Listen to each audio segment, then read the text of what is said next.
Hello guys, good morning! Nandito po ako ngayon sa Tacloban City.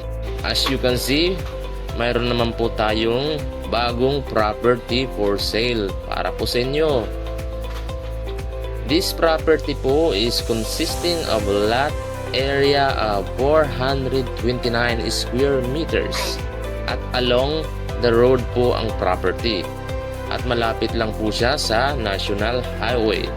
So nakikita nyo po yung mga sasakyan na dumadaan, yan po yung National Road. At kung makikita nyo po, may building po siya sa harap, yan po ay isang restaurant. Ang tawag po sa restaurant is Key Grill Restaurant. Kung nakikita nyo po, yan yung property, dyan po sa may by banana trees. Yung property po, yung frontage niya is 20 meters.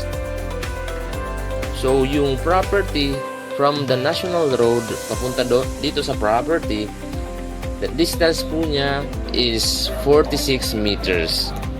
So, malapit lang po. Mga ilang lakaran lang. So, ito po yung road, allotted road papunta sa property, papunta sa loob ng mga properties. 6 meters po yung wide niya.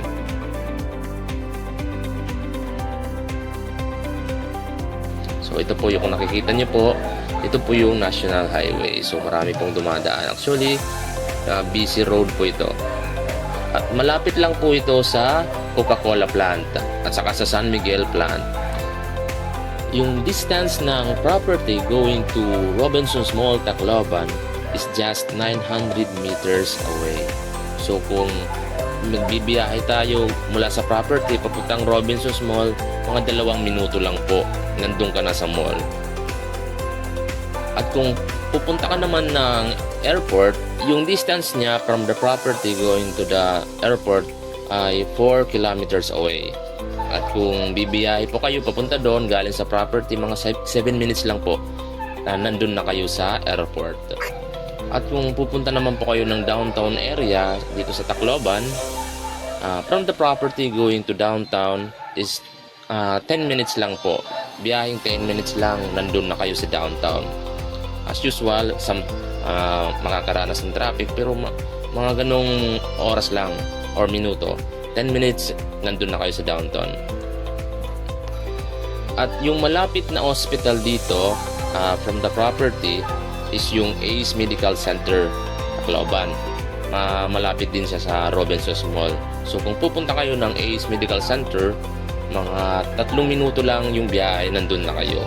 Kasi mga 1.2 kilometers lang yung distance niya from the property. Yung location po ng property, yung potential niya dito is pwede niyong lagyan ng apartment complex. Pwede kayong mag-business dito ng rental business. So kung naiisip nyo mag-invest in rental properties, maganda po yung location dito. Dito po, marami pong establishment na malalapit. Papatok po ito. Nakita nyo nga po yung property. So if you want to invest here in Tacloban, isa po ito sa magandang location. If may mga tanong po kayo or any inquiries na gusto nyo malaman about sa property, o po kayong mayang magtanong, just PM me, message me anytime and I will answer all your inquiries. Maraming salamat po. This is your real estate broker, Jubel Patente. Thank you and have a good day.